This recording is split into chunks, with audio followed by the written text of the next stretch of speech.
Well, howdy there. I'm Jim Eskiman. I provide the voice of Colonel Sanders for ads for KFC on TV and radio.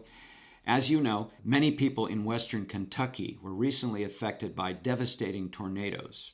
And a call went out to Kentucky colonels around the world to raise $1 million to help families affected by this disaster.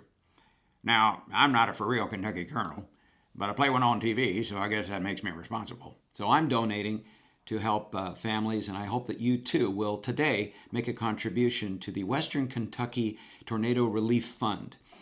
Now, 100% of all donations to the tornado relief will be given to thoroughly vetted nonprofits who are providing assistance to the families, the citizens, and the communities of Western Kentucky. Just follow the links below to make your donation.